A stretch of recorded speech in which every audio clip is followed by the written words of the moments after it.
आप देख रहे हैं हमारा YouTube इस्लामिक चैनल 786 JDA।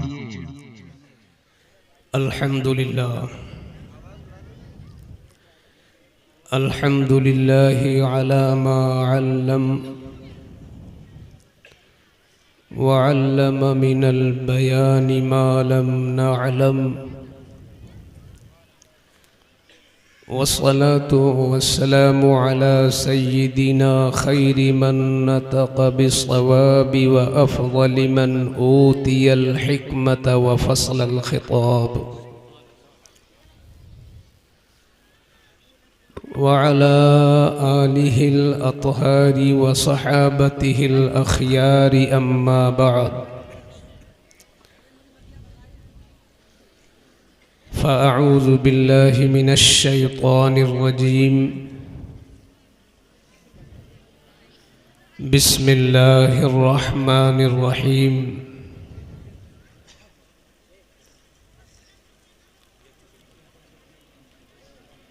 फ़न्किहू मा ताब लकुम मिनन निसाइ मतना व सुलास व रुबा'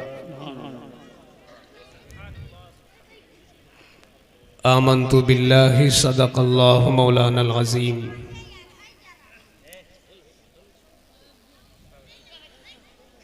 पुरसुकून हो जाए, अपने माहौल को भी पुरसुकून कर ले और अपनी सारी तवज्जो और अपना सारा ख्याल समेट कर अपने नबी की बारगाह की तरफ ले चलें और तसव्वुर में उनके मुक़द्दस रोज़े को बसाकर इस अदब के साथ और इस ईमान के साथ कि हमारी आवाज़ें तो बड़ी कमज़ोर हैं मगर हुजूर की समाअत बहुत तेज़ है। आप ये अक़ीदा रखें कि मेरी ये कमज़ोर आवाज़ की दुरूद भी मेरे महबूब सुनते हैं। मोहब्बत के साथ दुरूद शरीफ पढ़ने। अल्लाहुम्मा सल्लि अला सय्यिदिना व शफ़ीइना व तबीबिना व मौलाना व मलजाना मुहम्मदिन मअदनिल जूदि वल करम व आलिहि व बारिक व सल्लिम कमा तुहिब्बु व तर्दा बि अन तुसल्ली अलैहि। मुझे उम्मीद नहीं थी कि लखीमपुर के बगल में रंगीला नगर भी है जहां इतना शानदार जलसा होता है। वैसे तो मुझे यकीन हो गया था कि जब उस जलसे में एक बिल्कुल ओरिजिनल आले रसूल की आमद है तो सबसे बड़ी मकबूलियत की पहचान यही है। अब हमारी आपकी ईमानी जिम्मेदारी है कि हम अदब की किस मंजिल पे जा सकते हैं। ये हुजूर की महफिल है और बुजुर्गों ने किताबों में लिखा है कि हुजूर की महफिल का अदब वैसे ही लाजिम है। अल्लाहु अकबर। हुजूर की महफिल का अदब वैसे ही लाजिम है जैसे हुजूर की जाहिरी जिंदगी में हुजूर की का अदब लाजिम था।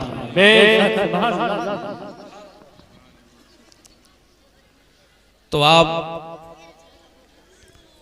अल्हम्दुलिल्लाह बहुत कुछ समझ चुके हैं। अभी बहुत सारे नौजवान बोल रहे थे कि हम समझ गए हैं। अब आप कितना समझे हैं अब तक? अब आपका वजूद बताएगा कि आपने कितना समझा है अब तक। मेरे बहुत सारे करम फरमा यहाँ मिंबर रसूल पर तशरीफ फरमा है। जनाब हाफिज मोइनुद्दीन साहब, मौलाना आज़म साहब, मौलाना शाहिद साहब, मौलाना हसीब साहब, मौलाना अशफाक साहब, बहुत सारे लोग हैं। इनकी मौजूदगी इसलिए नहीं है कि ये कुछ सीखेंगे, इनकी मौजूदगी इसलिए है कि ये मुझे सिखाने की हिम्मत देंगे। मैं चाहता हूं कि जैसे गांव का नाम रंगीला नगर है, तो कहीं आपके ऊपर कोई और रंग न छा जाए। अगर रंग छाए तो मसलके आला हजरत का रंग छाए। इसलिए कोशिश ये करो कि अब आखिरी कड़ी है ये, कुछ वो चीजें भी सीख लो कि अगर बीवी नहीं आ सकी है, शौहर आया है, तो शौहर जाके अपनी बीवी से बता सके हमने ये सीखा है। और किसी उज्र की वजह से शौहर नहीं आ सके, बीवी आई है, तो अपने शौहर को बता सके हमने क्या सीखा है। यही हुजूर के जाहिरी जमाने का तरीका भी था।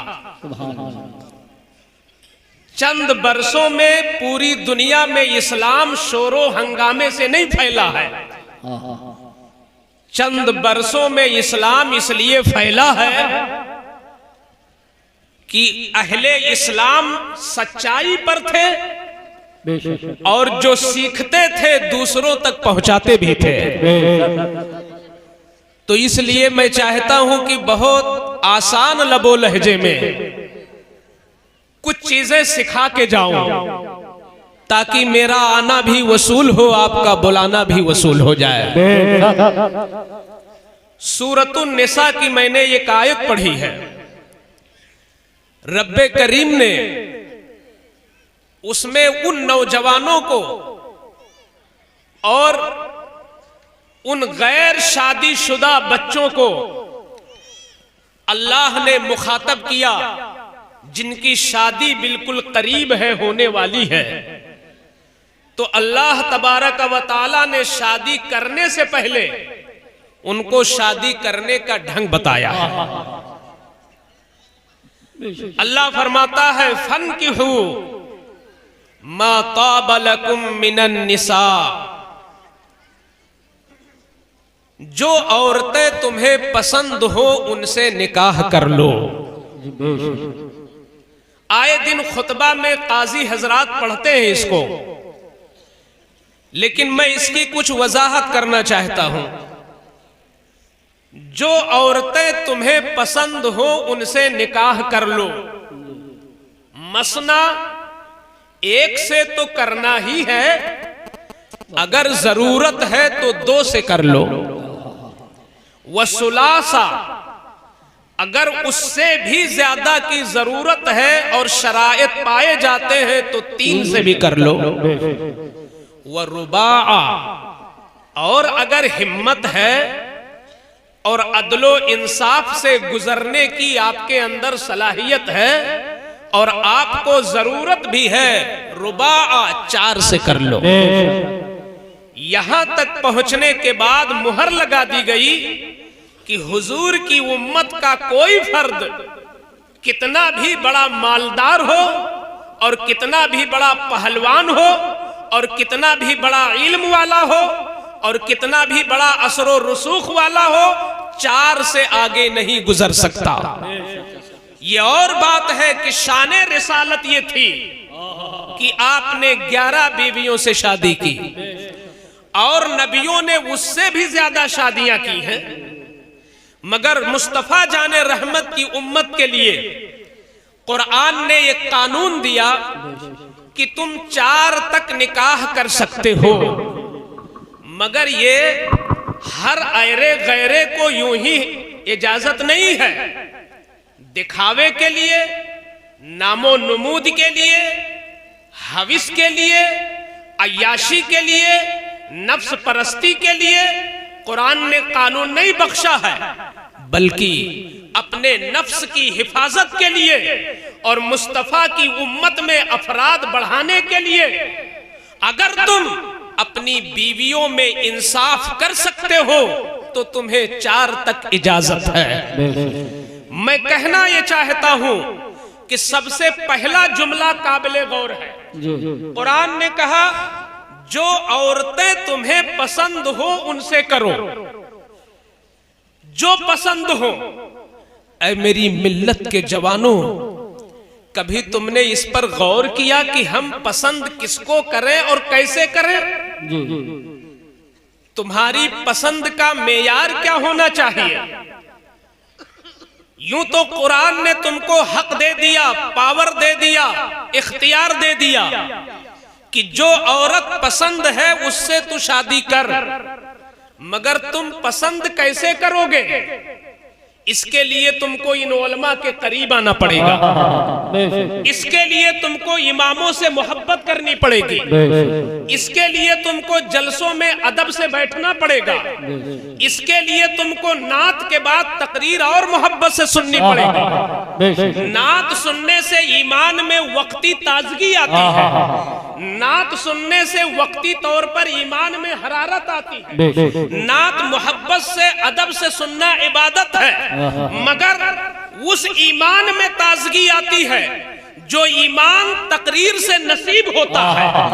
ईमान तकरीर से मिलता है, अकीदा तकरीर से मिलता है, तुम्हारे मसलक की हिफाजत तकरीर से होती है। जरूरत इस बात की है कि नात को मोहब्बत से सुनो और तकरीर को उससे ज्यादा मोहब्बत। ईमान होगा तभी तो हरारत आएगी, अकीदा होगा तभी तो हिफाजत होगी। तो पहले अकीदा लेने की जरूरत है, पहले ईमान समझने की जरूरत है। इतने भरे मजमे में अल्हम्दुलिल्लाह इस गांव के लोग बहुत काबिले मुबारकबाद है। मैंने सुना कि इससे पहले 2 बड़े बड़े जलसे हो चुके हैं। ये सब आपकी सुन्नियत की पहचान है। अल्हम्दुलिल्लाह लॉकडाउन ने आपको डाउन नहीं किया, बल्कि आपके मसलक को और बुलंद कर दिया, आपके जज्बात को और ऊंचा कर दिया है। अल्हम्दुलिल्लाह हम अगर वाकई, क्योंकि हमने ये मान रखा है कि कुर्सी पर कोई हो, ताज किसी के सर पर हो, कलम किसी के हाथ में हो, पार्लियामेंट में कोई बैठा हो, मगर अल्हम्दुलिल्लाह पूरे हिंदुस्तान के मुसलमानों का ये सच्चा अकीदा है कि कोई भी पार्लियामेंट में हो, 5 साल के बाद कुर्सियां बदलती रहती हैं, मगर 700-800 साल से अजमेर में ऐसी कुर्सी लगी है कि उस कुर्सी पर अजमेर मोहल्ला का वो ताबा है जो पूरे हिंदुस्तान के हुकूमत कर रहा है। नारे तकबीर, नारे रिसालत, जश्न मुख्तारे कायनात, ख्वाजा का हिंदुस्तान, आमदे सरकार सैयदी हुसैन मियां साहब क़िबला, अल्लामा मुफ्ती शेख मोहम्मद साहब बरकाती, नारे तकबीर। अगर हमारे इन अइम्मा और हमारे इन मकामी उलमा का ताउन रहा और खुसूसियत के साथ उस कदीमी खानका के ये बुजुर्ग जिनके बगल में मुझे बैठने का शरफ इसलिए मिला कि मैं जिक्र रसूल कर रहा हूं, वरना मेरा मकाम इनके तलवे के नीचे था। कुर्सी पे इसलिए बैठा हूं कि जिक्र रसूल कर रहा हूं, वरना मेरी जसारत नहीं, मेरी हिम्मत नहीं कि मैं इस फर्श पर भी बैठ सकूं। ये तो इसलिए बैठता हूं कि मेरे हुजूर ने हसन को बिठाया, इसलिए सिर्फ बैठा हूं। अगर इधर से मुझे फैज मिला, उस खानकाह का फैज जिस खानकाह की जमीन को सरकारे आला हजरत ने, इमामे अहले सुन्नत ने, हुजूर मीर अब्दुल वाहिद बिलगिरामी के कदम पड़ जाने की वजह से अहले सुन्नत को मिजाज दिया कि ऐ लोगों, बिलगिराम के खंडरात को देखकर इसको आम गांव न कहना, इसको आम बस्ती न कहना, हकीकत में ये जन्नत है। अब्दुल वाहिद के सबब जन्नत है नामे बिलगिराम। दुनिया की जबान पे वो बिलगिराम है, मगर बरेली का इमाम उसे जन्नत कहता है, इसलिए जन्नत कहता है कि मीर अब्दुल वाहिद बिलगिरामी का रौज़ा वहां। तो आज अगर इधर से फैजान रहा तो मैं बता सकूंगा कि हमारे नौजवान पसंद कैसे करेंगे। मैं मौजू से नहीं हटूंगा, पसंद आपको क्या करना है। अब अगर लड़के या लड़कियां नाबालिग हैं, उनकी शादी होनी है किसी वजह से, तो अब पसंद माँ बाप को करना है। लेकिन अगर लड़का बालिग है और लड़की बालिगा है, तो कुरान और इस्लामी शरीयत का कानून यह है कि पसंद करने का हक इन्हीं बालिग को है। और पसंद कैसे करेंगे? आज तो बड़ा उल्टा मामला है। मामला यह है कि हमारे जवानों ने एक बार भी शीशे में अपना मुंह नहीं देखा, एक बार भी किसी कोठरी में बंद होकर आईना रख के गौर से अपना चेहरा नहीं देखा, और वो सोचते हैं कि कोई मिसले जुलेखा मुझे मिल जाए। वो चाहते हैं कि जो जुलेखा को भी फेल और मांद कर दे, और जिसके सामने शमशो कमर की किरणें भी मांद हो जाए, कोई ऐसी लड़की हमें अक्द में मिल जाए। ठीक है, आपका जज्बा सलामत रहे, लेकिन आओ उस रसूल की तुम उम्मत हो, उस रसूल की तुम उम्मत हो जिसने तुम्हारे पैदा होने से पहले हजारों बार तुम्हारी बख्शिश के लिए आंसू बहाया। तुम उस रसूल के मानने वाले हो। कसम खुदा की, दुनिया के बच्चे पैदा होते हैं तो रोते चिल्लाते पैदा होते हैं, मगर मुस्तफा ऐसे रहमत, ऐसे सरापा रहमत कि पैदा भी हुए तो सजदे में पेशानी भी रखा, तो सजदे इबादत नहीं किया, किया तो सजदे शफाअत किया। क्योंकि सजदे शफाअत में, सजदे इबादत में सुबहान अल्लाह पढ़ा जाता है, मगर आमिना कहती है मेरे लाल ने सुबहान अल्लाह नहीं पढ़ा था तो रब्बे हबली उम्मती पढ़ा था। तो उस रसूल ने जो पसंद करने का मेयार दिया है, उस तरह पसंद करो। किस तरह पसंद किया? आओ मैं एक हदीस पढ़ता हूं। आका इरशाद फरमाते हैं, तुनकहुल मरअतु लिअरबा, लिमालिहा वली जमालिहा वली हसबिहा वली दीनिहा फज़फर बिज़ातिद्दीन। सुभान अल्लाह। अहले इल्म की सुभान अल्लाह। मैंने ये हदीस मिशकात शरीफ की पढ़ी है। आका इरशाद फरमाते हैं कि जब किसी लड़की से शादी करना हो तो उस लड़की के अंदर 4 चीजें देखो। कितनी चीजें? अब ये याद करने की चीज है। अगर कोई लड़का आया है, उसके बाप नहीं आ सके हैं, तो वो अपने बाप की बारगाह में मोहब्बत से अर्ज कर सकता है कि मौलाना साहब ने ये बताया है कि जिस लड़की से निकाह करना है उस लड़की में 4 चीजें देखना है। 3 चीजें आपके मतलब की हैं जो आप देखते रहते हो, और एक चीज वो है जिसकी तरफ से आंख बंद कर लेते हो। आज मुझे उसी को ज्यादा वाज़ेह करना है। आका फरमाते हैं लिमालिहा, उस लड़की की मालदारी देखो। मतलब ये है कि उसके बाप की, उसके भाई की तुम माली पोजीशन देखो। इस्लाम वो मजहब है जो इज्जत देता है। इस्लाम वो मजहब है जो हर मोड़ पर आपकी इज्जत की हिफाजत करता है। इस्लाम ये नहीं कहता कि तुम खाते पीते हो तो ट्रेन में भीख मांगने वाली किसी लड़की से शादी कर लो, बल्कि इस्लाम तुम्हें हक देता है कि तुम खाते पीते घराने के हो तो तुम भी खाते पीते घराने की लड़की से शादी करो। तुम माल भी देखो ताकि तुम्हारी इज्जत सलामत रहे, ताकि तुम्हारा वकार बचा रहे, ताकि सोसाइटी में कोई हंसे ना तुमको। तुम माली पोजीशन भी देखो। और दूसरे नंबर पर क्या देखो? वली जमालिहा, जमाल, उसका हुस्न देखो। अगर तुम्हारी आंखें सही हैं, तुम्हारे कान सलामत हैं, तुम्हारी उंगलियां सही हैं, तुम्हारा वजूद जाहिरी एतबार से अच्छा है, तो तुम्हें इस्लाम पावर देता है कि ऐसी ही लड़की भी तुम तलाश करो। तुम अगर लेंगड़े नहीं हो तो लेंगड़ी लड़की से मत करो। अल खबीसातो लिल खबीसीन व तय्यिबातो लित तय्यिबीन। अल्लाह ने हर एक का जोड़ा बनाया। अगर कोई लेंगड़ी है तो अल्लाह ने लेंगड़े भी पैदा कर रखे। अगर तुम सलामत हो तो इस्लाम कहता है सलामती आजा वाली लड़की तलाश करो। और तीसरे नंबर पे फरमाया वली हसबिहा, और तुम उसका नसब देखो, हसब देखो।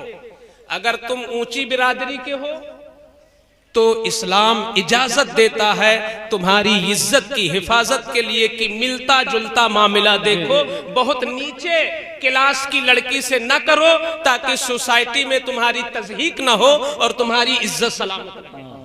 3 चीजें याद हो गई ना? क्या देखना है? मालदारी, हुस्न और नसब। अब आंख खोल लो, जो चौथी चीज है अहम है। आका ने फरमाया वली दीनिहा, और उस लड़की के अंदर दीन देखो। उस लड़की के अंदर दीन देखो। मैंने इसी जुमले के लिए पूरी तमहीद उठाई थी, और अगर मैं इस जुमले को समझा ले गया तो ये मेरा कमाल नहीं होगा, हमारे बुजुर्गों का फैजान होगा। आका इरशाद फरमाते हैं वली दीनिहा, उस लड़की के अंदर दीन देखो। क्या मतलब? तुम ये देखो कि वो लड़की अपने माँ बाप का अदब करती है कि नहीं। जब वो अपने माँ बाप का अदब करती होगी तभी सास ससुर का अदब करेगी। उस लड़की को देखो कि वो बालिगा होने के बाद 5 वक्त की नमाज पढ़ती है कि नहीं। उस लड़की के बारे में मालूमात करो कि घर में वो कुरान पढ़ती है कि नहीं। उस लड़की के बारे में मालूमात करो कि वो पर्दे से रहती है कि नहीं। उस लड़की के बारे में मालूमात करो कि उसका अखलाक कैसा है। उस लड़की के बारे में मालूमात करो कि पड़ोसियों के साथ उसका सलूक कैसा है। ये हुआ जाहिरी दीन, ये हुआ जाहिरी दीन। लेकिन ऐ सुन्नियों, अभी पढ़ा था ना ताहिर रजा साहब ने कि सूना जंगल रात अंधेरी छाई बदली काली है, सोने वाले जागते रहियो चोरों की रखवाली है। जब चोरों की रखवाली होगी, अल्लाह अकबर, उस वक्त किस तरह जागने की जरूरत है। आला हजरत ने बहुत पहले लिखा था कि चोरों की रखवाली है, मगर आज हम खुली आंखों से देख रहे हैं। ये मुस्तफा की हदीस है कि तुम दीन वाली लड़की देखो, उस लड़की के अंदर दीनदारी देखो। मैंने कहा ऐ रंगीला नगर के मुसलमानों, एक लड़की है जो 5 वक्त की नमाज पढ़ती है, एक लड़की है जो रोजाना कुरान पढ़ती है, एक लड़की है जो अपने माँ बाप का अदब करती है, एक लड़की है जो हिजाब डाल के बाहर निकलती है, एक लड़की है जिसका बर्ताव पड़ोसियों से अच्छा है, मगर उसकी नमाज में रसूल की मोहब्बत नहीं है, उसकी नमाज में रसूलुल्लाह का इश्क नहीं है। क्या तुम ऐसी लड़की को लाओगे? क्या तुम ऐसी लड़की को अपने घर में लाओगे? नहीं नहीं। रंगीला नगर के सुन्नियों, आज आले रसूल की मौजूदगी में ये तुम नारा लगा के बता दो कि हमारे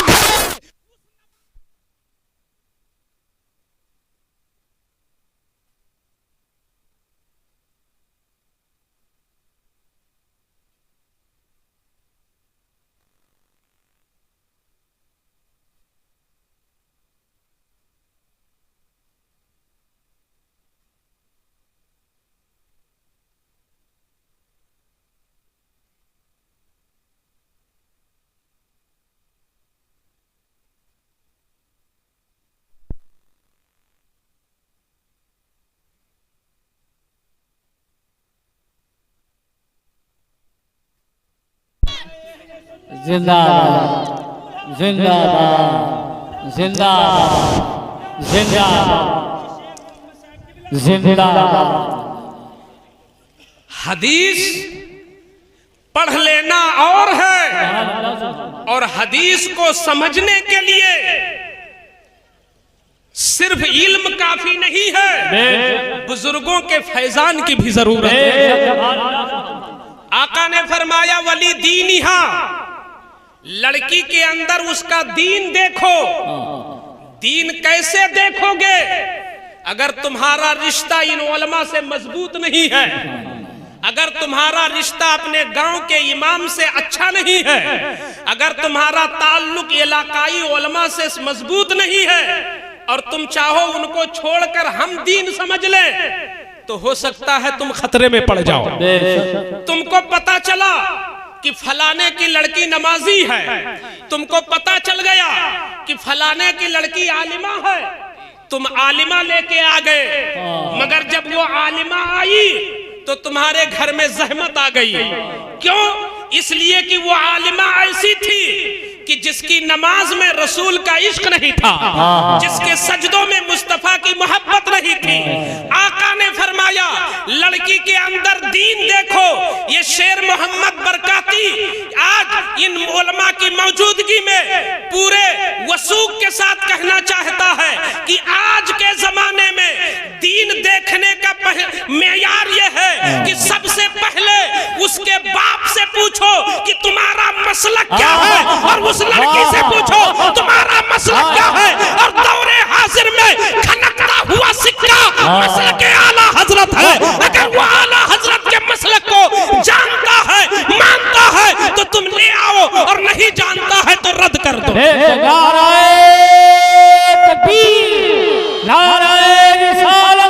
जश्न मुख्तारे कायनात मसलक आला हजरत फैज़ाने वाहिदी दूल्हा हजरत अल्लामा मुफ्ती शेख मोहम्मद साहब बरकाती नाराए तकबीर। जरूरत इस बात की है, आज हम आप देख रहे हैं हमारा YouTube इस्लामिक चैनल 786 JDA। आप जाते हैं, मुलाकात करते हैं, लड़की के वालिद से ये तो पूछ लेते हैं कि साहब कौन सी नौकरी आप करते हैं। हम तो ये पूछ लेते हैं कि आपकी दुकान कहीं है शहर में कि नहीं है। हम ये तो पूछ लेते हैं आप कै बिगहा के मालिक हो। हम तो ये पूछ लेते हैं आपके मकान कहाँ बने हैं, मगर ये पूछने की जसारत नहीं करते कि आला हजरत के हवाले से तुम्हारा ख्याल क्या है, मसलके आला हजरत के ताल्लुक से तुम्हारा ख्याल क्या है। लोग ये पूछते हैं तुम रसूल को मानते हो कि नहीं मानते हो। अरे वो भी कह देते हैं मैं रसूल को मानता हूँ। लोग पूछते हैं तुम मजार पे जाते हो कि नहीं, वो कह देते हैं अरे मजार पे हम भी जाते हैं। अरे मजार पे जाना इस जमाने में सुन्नियत की अलामत नहीं है। मजार पे तो दुकानदार भी जाता है, मजार पे तो लड्डू बेचने वाला भी जाता है, मजार पे तो कव्वाली गाने वाला भी जाता है। इस जमाने में अगर सुन्नियत की पहचान है तो मसलक आला हजरत है। अगर आला हजरत का मसलक जानता है तो समझो ईमान से। जिंदाबाद सुभान अल्लाह, जिंदाबाद सुभान अल्लाह। आज होता ये है हुजूर, आज होता ये है कि हमारी अवाम अपने आप तय कर लेती है रिश्ता, तय कर लेती है रिश्ता, और मंगनी से पहले ना अपने गांव के इमाम से समझा, और ना अपने पीर से समझा, और ना अपने उस्ताद से पूछा। मनमानी रिश्ता तय कर लिया, मरमानी रिश्ता तय कर लिया। उससे वो मोटी मोटी बातें पूछी, उसने कहा अरे हम सुन्नी नहीं हैं, हम तो बहुत ज्यादा सुन्नत पढ़ते हैं। आप सुन्नी हो? हाँ, हमसे बड़ा सुन्नी कौन होगा, हम तो तुमसे ज्यादा सुन्नत पढ़ते हैं। उसको पता नहीं कि सुन्नत से सुन्नी नहीं बना है, सुन्नत से सुन्नी नहीं बना है। हदीस देखो, सहाबा ने पूछा था अल्लाह के रसूल 73 फिरकों में एक फिरका जन्नती है, तो आप बता दें कि जन्नती फिरका कौन है। असहाबी, जिस रास्ते पर मैं हूं और मेरे सहाबा जिस रास्ते पर हैं, यही फिरका जन्नती है, यही फिरका जन्नती है। तो सहाबा के मसलक पर, सहाबा के मसलक पर अगर पूरे तौर पर कोई मसलक आज के दौर में कायम है तो अल्हम्दुलिल्लाह वो सिर्फ मसलक आला हजरत है। तो इसलिए सुन्नियत सुन्नत से नहीं बनी है। तो मैं कह रहा था कि रिश्ता खुद तय कर लिया। अब बाद में पता चला कि जो लड़की है ना उसकी दूसरी बहन वहां ब्याही है जो लोग जमात में जाते हैं। जी उसकी दूसरी बहन वहां ब्याह गई है जो लोग जमात में जाते हैं। बाप से पूछा गया कि आपका क्या ख्याल है, आप रसूल को मानते हो कि नहीं? अरे नहीं भाई, देखो हम किसी को बुरा नहीं कहते और हम रसूल को कैसे नहीं मानेंगे, रसूल को नहीं मानेंगे तो मुसलमान कैसे रहेंगे, वहां तय कर लिया। अब बाद में पता चला कि इतना बझौला है, इतना बझौला है कि इमाम निकाह पढ़ा दे तो इमाम का निकाह खुद पढ़ाना पड़ेगा। ये बाद में पता चला कि वो इतनी ऐसा मामला गुंधा बिंधा है वहां, लेकिन साहब थे मुतवल्ली मस्जिद के। अब इमाम करे तो क्या करे? अगर निकाह पढ़ाता है तो इलाके के उलमा का फतवा आ जाएगा कि ऐ निकाह पढ़ाने वाले पहले अपना निकाह पढ़वा दो, और अगर निकाह नहीं पढ़ाता है तो नौकरी से इस्तीफा देना पड़ेगा। ये सूरत हाल रोने के लायक है कि नहीं है? मैं समझता हूं ये सूरत हाल हंसने के लिए नहीं, रोने के लायक है। इसलिए अगर हुजूर आले रसूल सैयद हुसैन मियां साहब किबला की मौजूदगी में मेरा एक पैगाम कबूल कर ले तो मैं अर्ज करूं। हाथों को उठा के बताएं, कबूल करेंगे आप लोग? इंशाअल्लाह। आप लोग मंगनी से पहले जब देखने जाते हो ना घर मकान, उस देखने में जहां बड़े बूढ़ों को बुलाते हो वही मसलक चेक करने के लिए गांव के इमाम को भी ले जाओ। इलाके में, और अगर इमाम से किसी वजह से तुमको नहीं बनती तो अल्हम्दुलिल्लाह कौन सा गांव है जहां इमाम नहीं है? आपकी जिस आलिम, सुन्नी हाफिज, सुन्नी कारी, सुन्नी इमाम, जिससे भी आपको मोहब्बत है, अपनी मंगनी करने से पहले जरूर उस आलिम को शामिल करो, वरना जब सब कुछ कर दिया तो अब इमाम क्या कर सकेगा? अब तो पीर साहब भी कुछ नहीं कर पाएंगे। तो इसलिए आज के जलसे का ये पैगाम है कि जब देखने जाओ तो उसमें शामिल रखो किसी आलिम को, ताकि मसलक के खरे खोटे होने की पहचान हो सके। वरना अगर तुम्हारी लड़की माज़ल्ला चली गई किसी बदअकीदा के घर तो जानते हो कितना बड़ा खसारा हुआ। एक खसारा नहीं हुआ कि लड़की गलत जगह चली गई, कयामत तक के लिए पूरी नस्ल को बर्बाद करने के जिम्मेदार तुम हो गए। इसलिए मंगनी करने से पहले जब देखने जाओ तो किसी आलिम, हाफिज, कारी, इमाम को लाजिम समझो। अगर ऐसा हुआ तो इंशाअल्लाह सुन्नियत की हिफाजत होती रहेगी। ये उलमा जानते हैं, 1000 तकरीर करते रहो, 1000 जलसे करते रहो, 1000 मदरसे खोलते रहो, 1000 मस्जिद बनाते रहो, अगर रिश्ता खल्त मल्त होता रहा तो सुन्नियत खतरे में है। सबसे ज्यादा जरूरी है कि रिश्ते पे पाबंदी लगाई जाए। अब जब रिश्ता अच्छा हो गया तो अब कुछ जिम्मेदारी भी बनती है।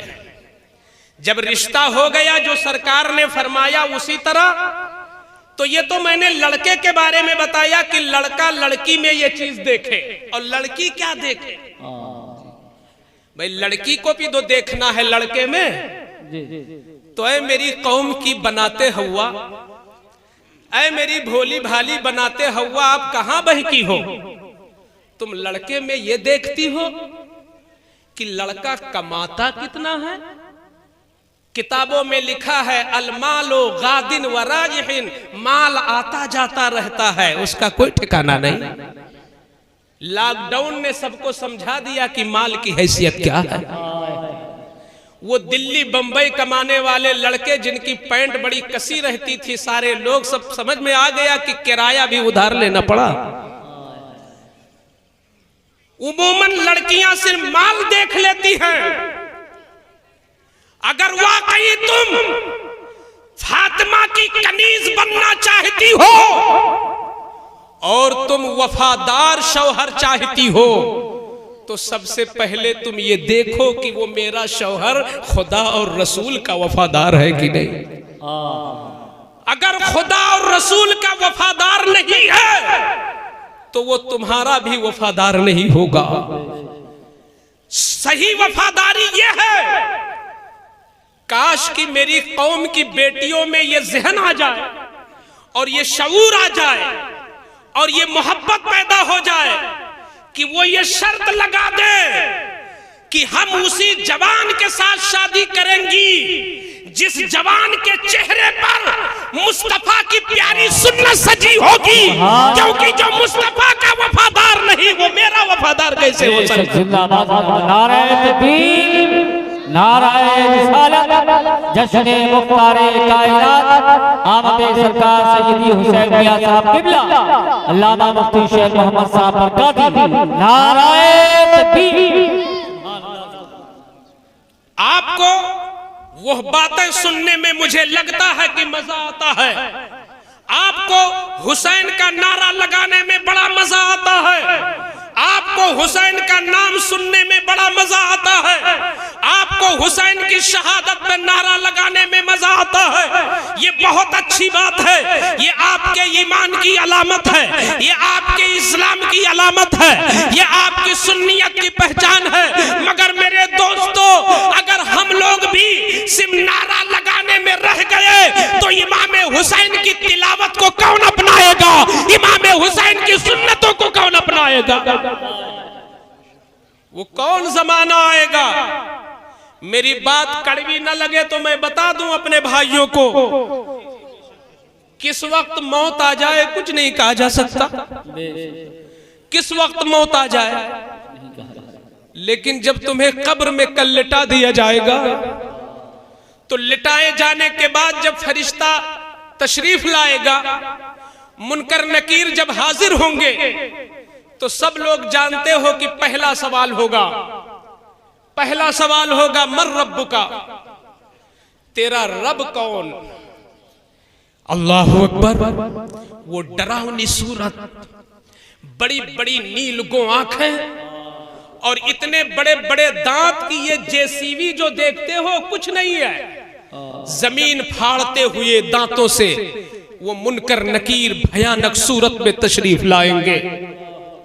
कमजोर दिल के आदमी का जनाजा तो यूं ही निकल जाएगा। आपको उठा के बैठाया जाएगा, पूछा जाएगा तेरा रब कौन? तो दुनिया में जो एक अल्लाह को रब मानता रहा होगा उसी को ये जवाब आएगा रब्बी अल्लाह। ऐसा नहीं कि कोई रट ले रब्बी अल्लाह रब्बी अल्लाह रब्बी अल्लाह और कब्र में जाके जवाब दे दे, ये नहीं होगा। पहचान क्या है? जो दुनिया में अल्लाह को सिर्फ रब मानता होगा उसी को याद आएगा कि वो जवाब देगा अरबी में रब्बी अल्लाह, मेरा रब अल्लाह है। दूसरा सवाल होगा मा दीनों का, तेरा दीन क्या है? तो दुनिया में जिसका दीन इस्लाम रहा होगा और जिसने इस्लाम को फॉलो किया होगा वही बोलेगा दीनी अल इस्लाम। यहूदी नहीं कहेगा, नसरानी नहीं कहेगा, ये मुस्लिम कहेगा रब दीनी अल इस्लाम, मेरा दीन इस्लाम। दो सवाल हुए और दोनों का सही जवाब दे दिया। मगर बुखारी उठा के देख लो, मुस्लिम शरीफ, सिहाए सित्ता, 6 की 6 किताबें और जितनी बुजुर्गों की किताबें 1450 साल की पूरी इस्लामी तारीख देख लो, इसमें ना देवबंदी वहाबी का फर्क है ना शिया सुन्नी का फर्क है। सारे लोग मानते हैं कि यही तीनों सवाल होंगे, रब के बारे में और दीन के बारे में और हुजूर के बारे में। लेकिन आप पढ़े लिखे हो, इतना तो जरूर जानते हो कि अगर स्कूल में 5 सवाल मिले आपको और 5 में से 2 सवालों का जवाब आपने दे दिया तो कुछ नंबर मिलेगा कि नहीं? बोलो, बोलिए, मिलेगा। 3 का जवाब नहीं दे सके या गलत दिया और 2 का जवाब बिल्कुल सही दिया तो मुम्तहिन की जिम्मेदारी है कि 2 के जो नंबर है वो फुल नंबर आपको दे। लेकिन कब्र ऐसा इम्तिहान है, अल्लाह अकबर, कब्र वो इम्तिहान गाह है कि 2 बड़े बड़े सवाल हुए और दोनों का जवाब आपने सही दिया। फिरिश्ते अर्ज करेंगे मौला तेरे बंदे ने तो दोनों सवालों का जवाब बिल्कुल सही दिया, क्या हुक्म है? अल्लाह फरमाएगा फिरिश्तों इंतजार करो, अभी कोई हुक्म नहीं है। हुजूर की इज्जत देखो, हुजूर की अजमत देखो, हुजूर की मोहब्बत, हुजूर की शान जरा देखो। अल्लाह फरमाएगा मेरे फरिश्तों रुको, मेरे जवाब का इंतजार करो, अभी कोई जवाब नहीं है। जरा मेरे हबीब के बारे में तो पूछ के देखो, जरा शाने मुस्तफा के बारे में तो पूछ के देखो। तो अब फिरिश्ते सवाल करेंगे, तीसरा आखिरी, और इसी पे सारा दारोमदार। उन दोनों सवालों का कोई माना नहीं, सब खत्म। आखिरी सवाल होगा, उस सवाल को मैं पढ़ दूं, क्या किसी को वो सवाल याद है? तीसरा वाला किसी को याद हो तो मैं इसमें से कुछ पैसा दे दूं उसको। आप लोगों में किसी को याद? माँ फी शाने हाजर रजुल माँ कुंता तकुलो फी शाने हा। अब आपको जितना चाहिए उठा ले जाइए इसमें से कम ये मुझे दौरे उमर याद आ गया कि सैयदना उमर इब्ने खत्ताब मिंबर पर हैं और आप खुतबा दे रहे हैं, तो एक खड़ा हुआ और उसने कहा उमर तुम्हारा जुब्बा इतना लंबा कहां से हो गया, कपड़ा कहां से आया? अल्लाहू अकबर। उस दौर में किस तरह हक बोलने की इजाजत थी कि एक आम आदमी खड़ा होकर कहा उमर आपका जुब्बा इतना लंबा, कपड़ा कहां से आया? तो उमर ने डांटा नहीं, शुक्र मनाया कि मेरी कौम में हक बोलने वाले लोग मौजूद हैं। तो तीसरा सवाल क्या होगा? मा कुंता तकुलो फी शाने हाजर रजुल। अब बहुत कीमती बात बोलने जा रहा हूं, जो लोग जहां हैं बैठ जाएं इसे मोहब्बत के साथ। इसमें मोहब्बत भी है, अकीदा भी है, मोहब्बत भी है, अकीदा भी है। यही असल में तकरीर का मगज यही होता है कि कुछ हमारे अकीदे की इस्लाह हो जाए, हमारे अमल की इस्लाह और हमें कुछ याद भी हो जाए। तो लफ्ज फिर पढ़ता हूं, मा कुंता तकुलो फी शाने हाजर रजुल। फरिश्ते कहेंगे कि तू दुनिया के अंदर इस अजीम शख्स के बारे में क्या कहा करता था?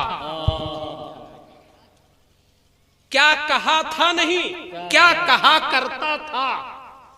इस पर भी मैं रोशनी डालूंगा, क्या कहा था और क्या कहा करता था में क्या फर्क है। सबसे पहले मैं हाजा पे आता हूं, फी शाने हाजर रजुल। यहां बहुत सारे लोग हैं जो अंग्रेजी पढ़े होंगे। ये बताओ कि करीब में कोई शख्स खड़ा हो तो उसको दिस कहेंगे कि दैट कहेंगे? बोलिए, दिस। और दूर हो तो दैट। यानी अगर वहां भी वो जो कह रहे हैं वहां भी हो तो वहां दैट कहेंगे, यहां हो तो दिस कह देंगे। ये अंग्रेजी का कानून है। अब आओ अरबी का कानून समझो। अगर करीब में है बिल्कुल तो कहेंगे हाजा, और अगर दूर है तो जालिका। तो अंग्रेजी से आसान तो अरबी है। करीब के लिए क्या है? हाजा, और दूर के लिए जालिका। समझ गए इतना? अब फिर सवाल पढ़ो। सवाल में क्या है? मा कुंता तकुलो फी शाने हाजर रजुल। सवाल में हाजा है, सवाल में हाजा है, और हाजा से इशारा किसकी तरफ है? हुजूर की तरफ। सवाल में जो हाजा है इशारा है हुजूर की तरफ। ये बताओ, आपके यहाँ के कब्रिस्तान में जब किसी मुर्दे को लिटाया जाता है तो फिरिश्ते क्या पूछते हैं उससे? मा कुंता तकुलो फी शाने हाजर रजुल। अल्लाहु अकबर। हुजूर तो मदीने में हैं, हुजूर तो गुंबदे खजरा के छांवों तले आराम फरमा हैं। कितने हजार किलोमीटर मदीना, और हुजूर का रौजा मदीने में। तो जालिका होना चाहिए कि हाजा? बोलो बोलो, जालिका होना चाहिए ना। अब यहीं से फर्क है सुन्नी वाला, यहीं से समझ लो। वो ना कहो हम भी मजार पे जाते हैं, यहां वो तीसरे सवाल में समझो। मदीना है बहुत दूर, कानून कहता है कि सवाल होना चाहिए जालिकर रजुल, मगर बुखारी में, मुस्लिम में, सिहाए सित्ता में लिखा है हाजर रजुल। मतलब क्या है कि हुजूर अगरचे मदीने में है, मगर खुदा की दी हुई ताकत से अपनी उम्मत की कब्र में आ जाते हैं और हुजूर जलवा फरमा होते हैं। या तो हिजाब हटा दिया जाता है और उम्मती देख रहा होता है हुजूर को, या हुजूर उसकी कब्र में वही आ जाते हैं और फरिश्ते इशारा करते हैं तू इस अजीम हस्ती के बारे में क्या कहा करता था। अब वहां पता चलेगा लाखों सलाम वाला है कि अपनी तरह बशर वाला। अब ये वहां खुलेगा। अपनी तरह कहने वाले तो लाअदरी कहेंगे, अपनी तरह कहने वाले लाअदरी कहेंगे, मैं नहीं जानता ये कौन है। लेकिन जो फजर के बाद लाखों सलाम, जलसे में लाखों सलाम, मजार पे करोड़ों दरूद, जो ये वाले हैं, तो जब वो देखेंगे तो क्या हुजूर को पहचान लोगे? हुजूर को पहचान लोगे? अरे हुजूर को देखा नहीं तो पहचानोगे कैसे? लेकिन ऐ लोगों, हुजूर को देखा नहीं है मगर सुना बहुत है। हुजूर को देखा नहीं है, सुना बहुत है। नात में सुना तो हुजूर को, तकरीर में सुना तो हुजूर को, दुआ में सुना तो हुजूर को, सलाम में सुना तो हुजूर को, कुरान में पढ़ा तो हुजूर को, तौरात में देखा तो हुजूर को, इंजील में देखा तो हुजूर को, ज़बूर को देखा तो हुजूर को। मैंने जब सुना कि हुजूर का चेहरा इतना चमकदार कि चांद भी शर्मा जाए, सूरज भी शर्मा जाए, सितारे भी शर्मा जाए, तो जब लेटा हुआ उम्मती देखेगा कि ये तो चेहरा ऐसा है कि दुनिया में ऐसा चेहरा किसी का नहीं था, आंखें ऐसी हैं कि ऐसी आंखें किसी की नहीं थी, अबरू ऐसे हैं कि ऐसे अबरू किसी के नहीं, उंगलियां ऐसी हैं ऐसी उंगली किसी की नहीं, सीना ऐसा है ऐसा सीना किसी का नहीं, पीठ ऐसी है ऐसी पुष्ट किसी की नहीं, नाक ऐसी है ऐसी नाक किसी की नहीं, पेशानी ऐसी है ऐसी पेशानी किसी की नहीं। तो फरिश्तों से कहेगा अरे इनके बारे में क्या पूछते हो, यही तो हमारे मावा है, यही तो हमारे मलजा है, यही तो हमारे बख्शवाने वाले हैं। जिंदाबाद नाराए तकबीर, नाराए रिसालत, मसलके आला हज़रत आमद सरकार सैयदी हुसैन मियां साहब क़िबला, हज़रत अल्लामा मुफ्ती शेख मोहम्मद साहब बरकाती, नाराए तकबीर, जिंदाबाद। जैसे ही तीसरे सवाल का जवाब तुम सही से दे लोगे, तुम सही से दे लोगे, तो फिरिश्ते मौला से अर्ज करेंगे मौला तेरे बंदे ने तो तीसरे सवाल का जवाब बिल्कुल सही दे दिया, तेरे महबूब को पहचान लिया। तो अल्लाह फरमाएगा अगर वो मेरे महबूब की पहचान रखता है और मेरे महबूब का वो शैदाई है तो फरिश्तों मेरी इज्जत की कसम जन्नत तो बाद में कायम होगी, मगर जन्नत का बिस्तरा आज ही लगा दो, जन्नत की बहारें आज ही दे दो, जन्नत की खुशबू आज ही दे दो, जन्नत का मजा आज ही दे दो, कयामत तक कब्र में लेटा रहे, जन्नत का मजा लेता रहे। अब आओ एक अकीदा दिखा दूं इसी सवाल के अंदर। ये बताओ एक दिन में कितने लोग मरते हैं? कुछ अंदाजा है? एक दिन में कितने लोग मरते हैं? बेशुमार लोग मरते हैं कि नहीं? बेशुमार लोग मरते हैं ना। आप अभी यहीं से समझ लोगे कि मसलके आला हजरत हक है कि नहीं है। एक दिन में बेशुमार लोग मरते हैं ना। अच्छा ये बताओ एक ही वक्त में कितने लोग दफन होते हैं? पूरी दुनिया में सैकड़ों हजारों लोग दफन होते हैं ना, हजारों लोग एक ही वक्त में दफन होते हैं। तो जब एक ही वक्त में दफन हुआ, रंगीला नगर में 2 लोग, लखीमपुर में 3 लोग, गोला में 4 लोग, लखनऊ में 5 लोग, फैजाबाद में 10 लोग, कानपुर में 13 लोग, दिल्ली में 10 लोग, बंबई में 50 लोग एक ही वक्त में दफन हुए।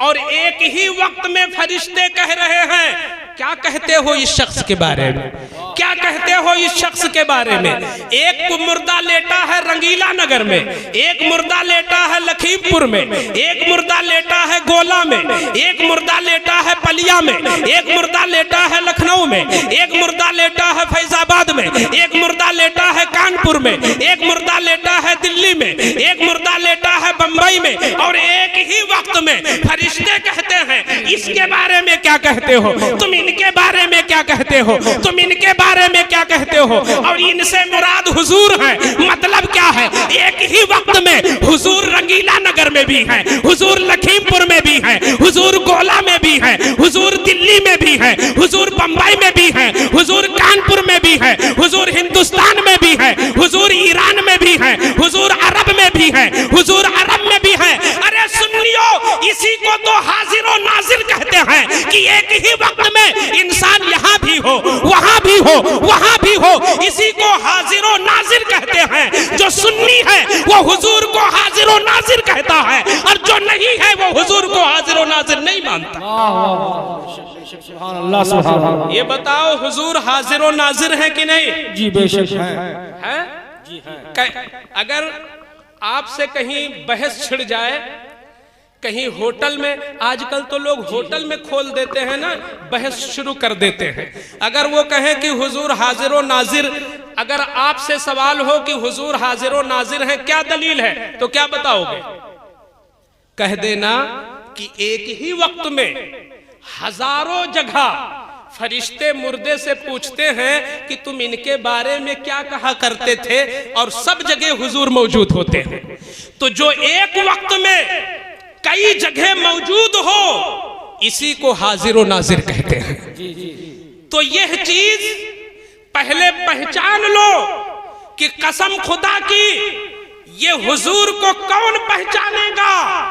जो हुजूर को लाजवाब दुनिया में जानता रहा होगा, जो हुजूर को अनीसे बेकसा मानता रहा होगा, जो हुजूर को शफीए रोजे शुमार जानता रहा होगा, जो हुजूर को गैबदा जान रहा होगा, जो हुजूर को मालिके कौनैन जानता रहा होगा, जो हुजूर को मालिको मुख्तार यकीन करता रहा होगा, उसी को रब के करम से ये जवाब आएगा, और उसी को कब्र में जन्नती बिस्तरा मिलेगा। ये जलसे इसीलिए होते ही हैं कि इंसान के अकीदे में भी नूर आ जाए और इंसान के अमल में भी नूर आ जाए। आज अल्हम्दुलिल्लाह हमने देखा कि हुजूर तशरीफ लाए, आपने बड़ी मोहब्बतों का इजहार किया, और लाइन लगी थी दस्तबोसी करने वालों की। यकीनन जिन रगों में खूने रसूल दौड़ रहा हो, उनकी जियारत करना भी फैज है, और उसे चूमना भी फैज है। लेकिन एक कड़वी हकीकत भी बोल दूं, क्या इजाजत हो तो? इजाजत है? इसमें कितने लोग हैं, कितने लोग हैं जिन्होंने मोहब्बत से अपने बाप या अपनी माँ का तलवा चूमा है? चूमा है? कितने लोग हैं भाई? सुभान अल्लाह, सुभान अल्लाह। तलवा चूमा है। अच्छा, इतने लोग। ये हम नहीं, हम जैसा तो अबजद हव्वज हुत्ती वाला क्या कहेगा? वो रसूल जिनके तलवे के सदके में कुल कायनात बनी, और जिनको नबी मानकर दूसरे नबियों को नबूवत मिली, उस रसूल ने बहुत पहले ऐलान कर दिया है कि तुम कितने भी बड़े हो जाओ, तुम्हारी जन्नत तुम्हारे माँ के कदम के नीचे रखी हुई है। तुम्हारी जन्नत तुम्हारे माँ के कदम के नीचे रखी हुई है। तो जब तुम माँ का तलवा चूमोगे तो हकीकत में आप अपनी जन्नत चूम रहे होगे। आज जिससे आपकी दोस्ती है, जिसके साथ आप सिगरेट पीने के आदी हो जाते हो, जिससे बेजा मोहब्बत करने की वजह से आप शराबी बन जाते हो, जिससे बेजा मोहब्बत करने की वजह से आप सिनेमा देखने के आदी हो जाते हो, जिससे बेजा मोहब्बत करने की वजह से आप चोर बन जाते हो, नाच देखने वाले बन जाते हो। मैं कहता हूं ऐसा सगा दोस्त भी अगर आज जैसी ठंडक के मौसम में वो सो रहा हो 2 बजे रात में और तुम जा करके अपने दोस्त का दरवाजा खटखटाओ तो एक दिन तो दरवाजा खोल देगा, लेकिन लगातार अगर दरवाजा खटखटाओ तो तुम्हारा दोस्त क्या रोजाना दरवाजा खोलेगा? बोलो, नहीं खोलेगा।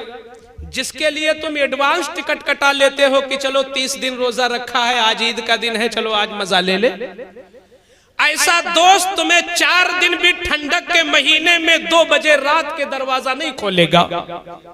और खोलेगा तो माथे पे शिकन होगी और दिल में नाराजगी होगी और हो सकता है तुम्हारी दोस्ती भी खत्म हो जाए।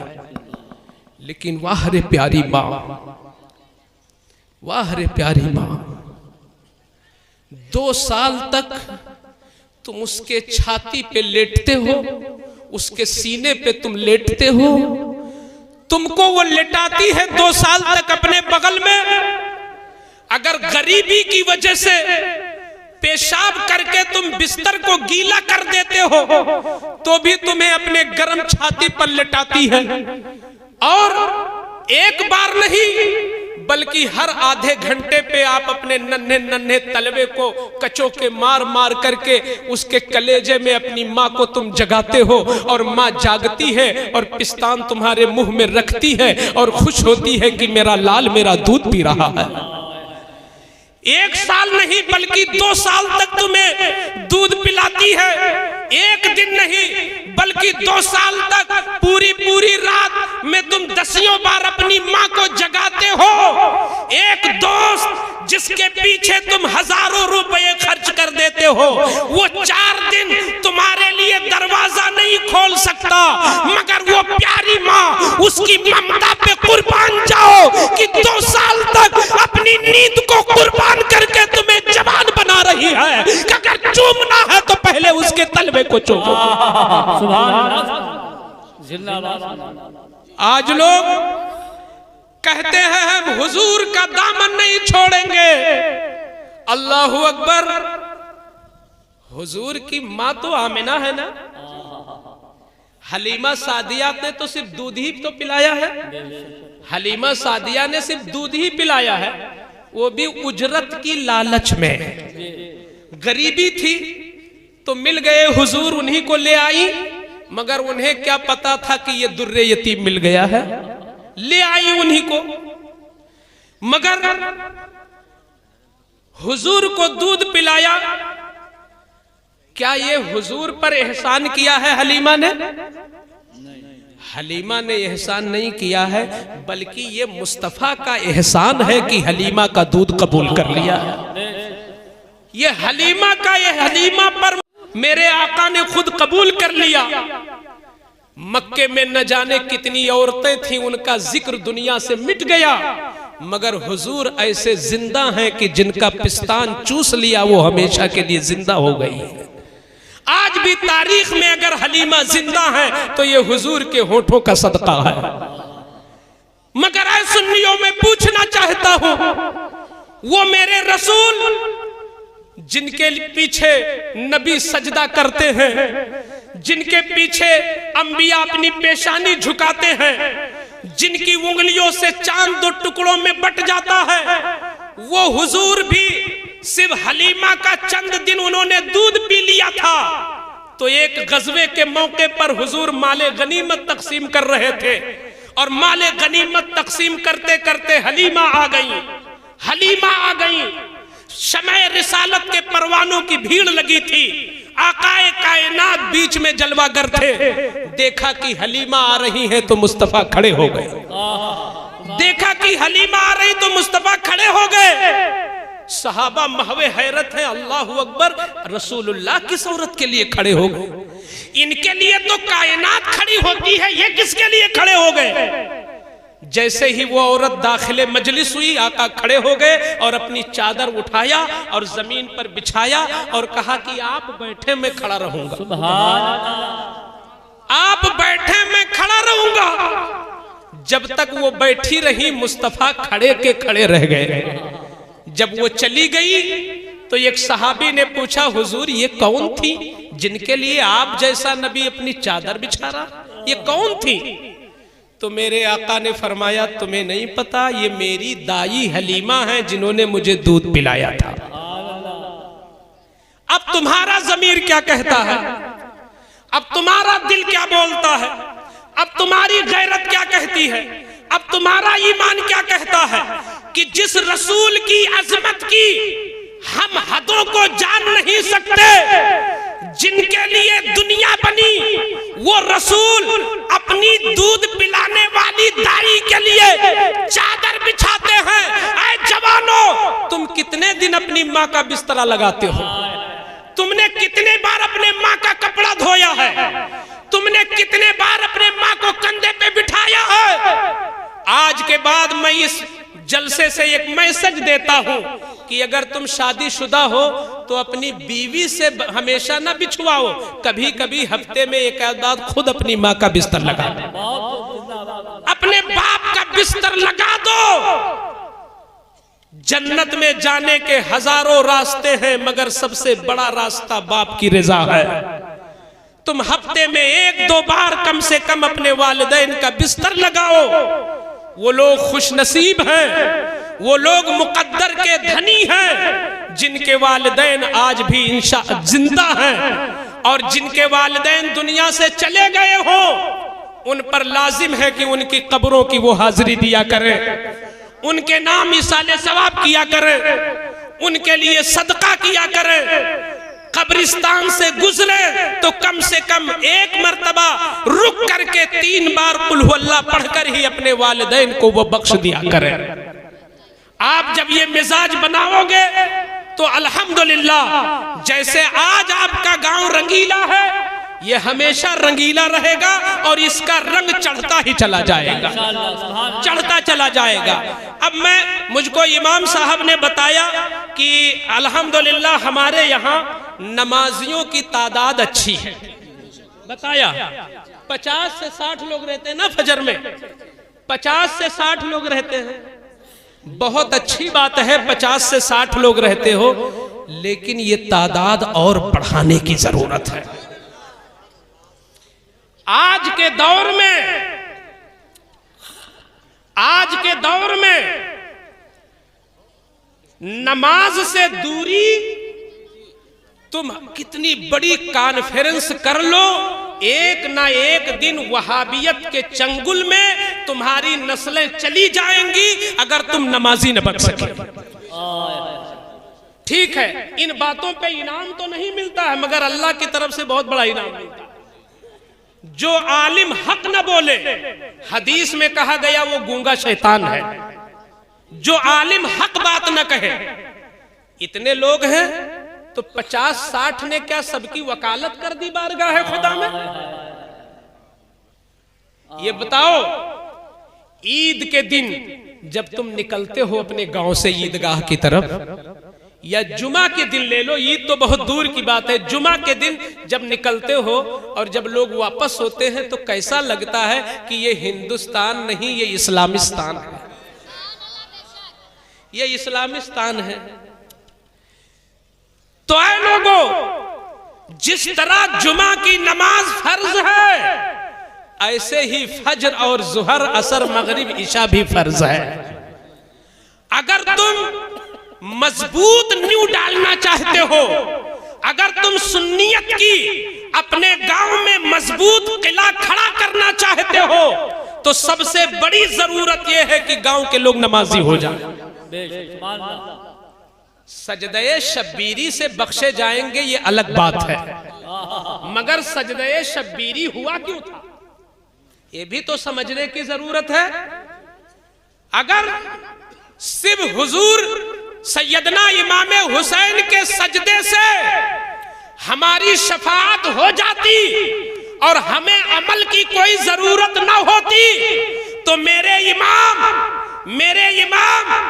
मक्का ही में रह करके अपनी जिंदगी पूरी कर देते, मगर मेरे इमाम ने मक्का भी छोड़ा है, मेरे इमाम ने मदीना भी छोड़ा है और करबल की धरती पर आकर के मेरे इमाम ने अपने पूरे खानदान को कुर्बान कर दिया और फिर आखिर में घोड़े पर सवार होकर के तशरीफ लाते हैं और तशरीफ लाने के बाद न जाने कितने यजीदियों को जहन्नम में पहुंचाने के बाद जब इमाम का घोड़ा जख्मी हो गया, इमाम का बदन जख्मी हो गया, तो ऐ रंगीला नगर के सुन्नियों जरा तारीख पर भी ध्यान दो कि मेरे इमाम किस अंदाज में दुनिया से जाते हैं। अगर इमाम चाहते तो घोड़े की पीठ पर लेट जाते, रूह निकल जाती। मेरे इमाम चाहते तो जमीन पर उतर के बैठ जाते, रूह निकल जाती। मेरे इमाम चाहते तो करबल की धरती पर लेट जाते, रूह निकल जाती। मगर जब रूह निकलने का वक्त आया है तो इमाम ने सजदे में अपनी पेशानी को लगा करके अपनी रूह को पेश किया है बारगाहे मौला में। दुनिया को बता दिया कि ये हुसैन का नारा लगाने वालों, हुसैन ने सिर्फ इसलिए अपने खानदान को लुटाया है कि जब तक तुम जिंदा रहो तुम्हारी पेशानी गैरों के यहाँ न झुके तो अल्लाह के लिए झुके, और जब तक झुकते रहोगे बुलंद रहो। सुभान अल्लाह, सुभान अल्लाह, जिंदाबाद। एक और कड़वी बात, ये आखिरी बात होगी, मुझे माफ कीजिएगा। आज हमारी कौम ये चाहती है कि वो तकरीर सुने जिसमें सिर्फ मजा आए और ये नहीं चाहती कि जिससे हम कुछ सुधर जाएं। एक हदीस में मैंने पढ़ा कि अल्लाह के रसूल ने फरमाया कि रसूलुल्लाह ने फरमाया कि अल्लाह उमर पर रहम करे कि इनकी हक गोई ने इनके दोस्तों को कम कर दिया, इनकी हक गोई ने इनके दोस्त कम कर दिए। मतलब क्या है, जो हक बोलता है उसके दोस्त कम होते हैं। ये बताओ कि हुजूर के सहाबा तकरीबन 1,24,000 थे। कितने थे? ये मेरी आखिरी बात होगी, बहुत अहम बात होगी। 1,24,000 सहाबा थे हुजूर के। इन उलमा में या आप लोगों में कोई ये मुझे बताए कि क्या कोई सहाबी ऐसा भी गुजरा है जिसके चेहरे पे दाढ़ी ना हो? बोलो जरा। 1,24,000 सहाबा में एक सहाबी ऐसा नहीं गुजरा जिसके चेहरे पे दाढ़ी ना हो। गोया उस दौर में जो मुसलमान था वो दाढ़ी वाला जरूर था। ये कैसी तकसीम हो गई? हिंदुस्तान पाकिस्तान क्या बटा कि ये बट गया कि जो नमाज पढ़ाए वो दाढ़ी रखे, जो तकरीर करे वो दाढ़ी रखे, जो मुरीद करे वो दाढ़ी रखे, जो तावीज बनाए वो दाढ़ी रखे, जो ट्यूशन पढ़ाए वो दाढ़ी रखे, और बकिया लोग आजाद हैं। बोले ये कौन सी शरीयत है? ये इस्लाम का कौन सा कानून है कि इमाम दाढ़ी रखे, आलिम दाढ़ी रखे, हाफिज दाढ़ी रखे, कारी दाढ़ी रखे, पीर साहब दाढ़ी रखे और हमारी अवाम आजाद है? हजरात कोई गलत बात तो नहीं हो रही? ये हम सच्ची बात आपसे क्वेश्चन कर रहे हैं कि आखिर ये बताओ कि दाढ़ी रखना हुजूर की सुन्नत है, किसके लिए? हाफिज के लिए कि मुसलमान के लिए? तो जो मुसलमान है उसके लिए सुन्नत है और एक मुश्त दाढ़ी रखना वाजिब है, हाफिज के लिए नहीं, मुसलमान के लिए। हाफिज होना अलग बात है, दाढ़ी रखना अलग बात है। अगर कोई हाफिज होके दाढ़ी छिला लिया तो हमारी कौम कहती है तौबा तौबा तौबा, हाफिज होके दाढ़ी छिड़ा ले। उसको पता नहीं कि हाफिज पे दाढ़ी नहीं है, मुस्लिम पे दाढ़ी। जो दाढ़ी खुद छिलाए है वो भी कहता तौबा तौबा, दस्तार बंदी लिया और दाढ़ी छिड़ाया। तो मैं कहता हूं भाई ये कहां से कौन सी शरीयत है? दाढ़ी तो मुस्लिम पे है, हाफिज पे नहीं। हाफिज पे है कि अपना हाफिजा याद रखे, मुस्लिम पे है दाढ़ी रखना। अच्छा ठीक, कुछ लोग कहते हैं कि मौलाना साहब दाढ़ी तो रखेंगे लेकिन पहले हज तो कर ले। ये मक्की दाढ़ी रखना है कि मदनी दाढ़ी रखना है? वो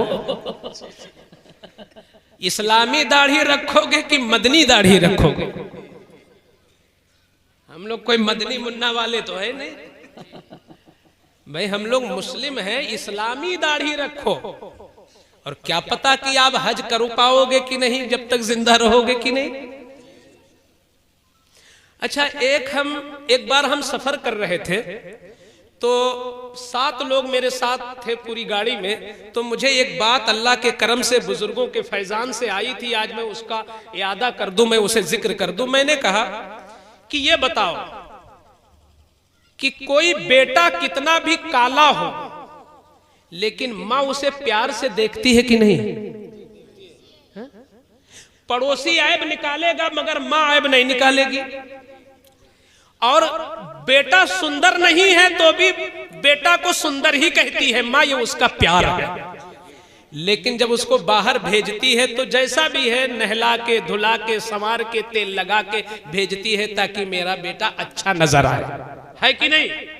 अच्छा ये बताओ कि अल्लाह ज्यादा प्यार करता है कि मां ज्यादा प्यार करती है? आप लोग बताओ। 70 माओं से ज्यादा अल्लाह अपने बंदे से प्यार करता है। और 70 की तादाद ये खास 70 मुराद नहीं है, मुराद ये है कि लाखों करोड़ों माँ की मोहब्बत एक पल्ले में और अल्लाह की मोहब्बत एक पल्ले में। आपसे, आपसे, हमसे, इनसे अल्लाह इतना प्यार करता है। तो ये बताओ, दाढ़ी जो हम नहीं रखाते हैं इसीलिए तो कि हमारा चेहरा अच्छा नहीं लगेगा, यही तो होगा। भाई जवान लोग क्यों नहीं रखाते हैं? बीमार हो जाएंगे क्या? जो खास बात है वो यही तो कि वो बूढ़े लगेंगे। खास बात यही तो है कि वो बूढ़े लगेंगे, उनकी उम्र झलकेगी या उनका चेहरा हसीन नहीं होगा, यही तो मैंने बरमला वहां पर कहा कि कसम है रब की इज्जत की कि जब एक माँ अपने बेटे को सुंदर देखना चाहती है तो अल्लाह अपने बंदे को अच्छा देखना चाहता है। तो फिर अल्लाह ने ही तो दाढ़ी जमाया है। इसका मतलब क्या है कि जब दाढ़ी होगी तब चेहरा सुंदर होगा तुम्हारा। सुभान अल्लाह, सुभान अल्लाह, जिंदाबाद, सुभान अल्लाह। अगर तुम्हारी उसमें कबाहत होती तो अल्लाह जमाता ही ना। ये भी तो कुदरत देखो कि लड़की हो गई 20 साल की मगर एक बाल नहीं है, और लड़का अभी 14 ही साल का है तो रेखें निकल आई है। ये क्या मतलब है? ये अल्लाह कुदरत पे अगर तुम्हें यकीन है तो उसकी तकसीम पे राजी हो जाओ। अगर तुम्हारे लिए दाढ़ी सही ना होती तो अर्श का मालिक, फर्श का खालिक, कायनात का पालनहार, जुल जलाले वल इकराम, जिसकी कुदरतों पे हम कुर्बान, वो मौला तुम्हारे चेहरे में दाढ़ी उगाता ही नहीं। इसका मतलब ये है कि दाढ़ी में तुम्हारी दुनियावी नफा भी है, दीनी नफा भी। जिंदाबाद, सुभान अल्लाह। अगर तुम्हें अपने मौला पे यकीन है तो जवानों, तुम अपने चेहरे पे दाढ़ी रखा के दिखा दो कि हम हुसैन के गुलाम हैं। हुसैन जब करबल में आए हैं तो दाढ़ी लेके आए हैं, और गुलाम हुसैन भी दुनिया में रहेगा तो दाढ़ी के साथ रहेगा। नाराए तकबीर, नाराए रिसालत, जिंदाबाद। और अगर तुम्हें ये डर है कि मैं दाढ़ी रखा लूंगा तो मेरी शादी नहीं होगी, ऐसी लड़कियों को जूतियों की नोक से मार देना जो तुम्हारी दाढ़ी की वजह से तुम्हें नापसंद करे। अल्लाह ने बहुत सारे जोड़े पैदा किए हैं, आज कई कई आलिमा तुम्हें मिल सकती हैं, तुम दाढ़ी रखाने की हिम्मत तो पैदा करो अपने अंदर। इस अल्लाह ने हमारे चेहरे पे दाढ़ी उगा के बता दिया कि जब तक बगैर दाढ़ी के रहना तुम्हारे लिए मुनासिब था, जब तक मैंने बगैर दाढ़ी के रखा, और जब दाढ़ी उग गई इसका मतलब अब तेरा हुस्न दाढ़ी में है। एक आखिरी मसला बयान कर दूं बहारे शरीयत का। अल्लाह ने मुसलमानों को इतना मुकद्दस बनाया है कि ये नाखून भी काटे तो नाली में न बहाए। तुम्हारे नाखून को भी मोहतरम बनाया है अल्लाह ने। अपनी मोछें भी काटो तो नाली में न बहाओ। तुम्हारा बाल भी मोहतरम है, तुम्हारा नाखून भी मोहतरम है। ये नाखून जो बढ़ जाता है तो लोग घिन करते हैं, बढ़ जाता है तो लोग नफरत करते हैं। उस नाखून को भी काटो तो जमीन में दफन करो, क्योंकि तुम मुसलमान हो, तुम्हारा नाखून भी इज्जत के लायक है। ऐ सुन्नियों, ये कैसा रंगीला, ये कैसा रंग कि जब नाखून को नाली में फेंकने की इजाजत नहीं है तो तुम नाइयों के दुकानों में जाकर रसूल की प्यारी सुन्नत को छिलवाकर तुम पैरों से रौंदाते हो और तुम नाली में फेंकवाते हो, और कल हुजूर के सामने कौन सा चेहरा लेके जाओगे? अगर मेरे जुमले ने तुम्हारे दिल पे कोई चोट मारी हो तो कुछ जवान खड़े होकर ऐलान कर दें आले रसूल की मौजूदगी में इंशाअल्लाह से हम दाढ़ी रखेंगे। खड़े हो जाए कुछ लोग, सुभान अल्लाह। कोई इनका जोड़ा खड़ा हो जाए, सुभान अल्लाह सुभान अल्लाह। और कोई आए हजरत से मुसाफा कर ले। नाराए तकबीर, जिनको दाढ़ी रखना, नाराए रिसालत, सुभान अल्लाह सुभान अल्लाह। फैज़ाने सरकार सैयदी हुसैन, आ जाओ जवानों, आ जाओ। जिन जवानों को दाढ़ी जो दाढ़ी रखे, आप तो रखे माशाल्लाह। जिन जवानों को दाढ़ी रखना है, जिन जवानों को दाढ़ी रखना है, एक आले रसूल तुम्हारी तारीखी दाढ़ी होगी। दुनिया हमारी दाढ़ी तारीखी दाढ़ी नहीं है, मगर तुम्हारी दाढ़ी ये तारीखी दाढ़ी है कि 22 जनवरी 2021 को बिलग्राम का वो बुजुर्ग तशरीफ लाया था। मुख्तारे कायनात कॉन्फ्रेंस में रंगीला गांव के जवानों ने मुसाफा करके बता दिया कि हमारी दाढ़ी तारीखी दाढ़ी है। अल्हम्दुलिल्लाह, इमाम साहब पहचानते रहिए, पहचानते रहिए। सुभान अल्लाह सुभान अल्लाह। अगर एक मुश्त दाढ़ी, एक मुश्त दाढ़ी, सुभान अल्लाह सुभान अल्लाह। अब इसके बाद आएंगे तो दूसरी चीज कराएंगे, और इस पे अमल हो जाए तो बहुत है। तूफाने नूह लाने से चश्म फायदा, 2 कतरे ही बहुत हैं अगर कुछ असर करे। मैं कहता हूं अगर 4 लोगों ने भी अपना चेहरा सुन्नती कर लिया तो ये 4 लाख का खर्च भी अदा हो गया है। सुभान अल्लाह। अल्लाह ताला मुझे बोलने से ज्यादा खुद अमल करने की तौफीक अता फरमाए, और रब की बारगाह में दुआ है कि मौला मेरा कोई जुमला अगर तेरी बारगाह में पसंद आ गया हो तो आले रसूल का वसीला मौला मुझे जिस्मानी और ईमानी सेहत नसीब फरमा दे। वमा अलैना इल्लल बलाग। अस्सलामु अलैकुम व रहमतुल्लाहि व बरकातहू।